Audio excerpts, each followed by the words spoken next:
Et nous retrouvons en direct de Tanger le président de l'Institut Amadeus qui organise ce forum, Brahim Fassi-Fehri. Monsieur Fassi-Fehri, bonsoir. Alors, 150 intervenants cette année, un bel aréopage de personnalités, des prix Nobel, d'éminents politiciens, des Sherpas de chefs d'État. Au total, 80 pays participants. Comme chaque année, vous faites dans la démesure. Quel bilan peut-on tirer de cette 5e édition? Ben écoutez, à la fin de ce marathon intellectuel, après 4 jours de débat, une trentaine de thématiques abordées, 150 intervenants, vous l'avez dit dans votre sujet, 80 pays représentés, 2500 participants, dont 500 étudiants. Il ne faut pas oublier que le Forum MEDES est un forum aussi qui a vocation à être un outil pédagogique pour rapprocher les étudiants, l'élite, la future élite marocaine, des grandes questions internationales. Et je crois aussi que c'est important pour notre forum de jouer ce rôle. Le Forum MEDES est effectivement aussi un outil de contribution au rayonnement du Royaume du Maroc.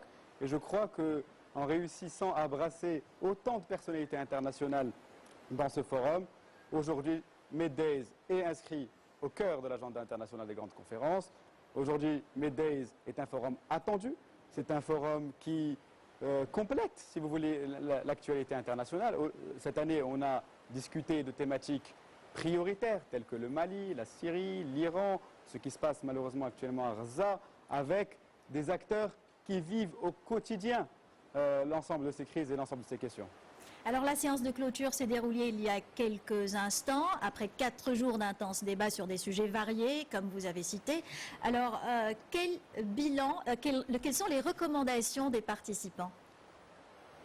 Ben écoutez, traditionnellement, le Forum MEDES est conclué par la lecture de la déclaration de Tanger qui sanctionne les travaux de cette conférence. La déclaration de Tanger 2012, c'est 15 recommandations essentielles et je vous donnerai les 3 principales, à mon sens. La première, bien sûr, c'est d'appeler la communauté internationale à œuvrer sans relâche pour que cesse l'agression sur Gaza et sur nos frères palestiniens.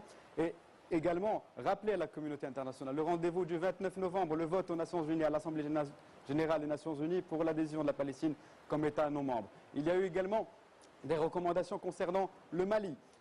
Nous encourageons la CEDEAO dans le rôle qu'elle joue et nous appelons l'ensemble des pays du voisinage de la bande sahélo-saharienne, y compris les pays du Grand Maghreb, à contribuer pour œuvrer à une solution définitive de la question malienne et pouvoir garantir l'intégrité territoriale du Mali. Enfin, nous appelons également l'ensemble de l'opposition syrienne, dans la continuité de la conférence de Doha, à se réunir, à s'assembler pour faire en sorte que la transition en Syrie se fasse tout naturellement, mais nous appelons également cette même coalition à pouvoir former très rapidement un gouvernement transitoire pour pouvoir contrôler les zones libérées et pouvoir faire en sorte que les tueries également en Syrie cessent.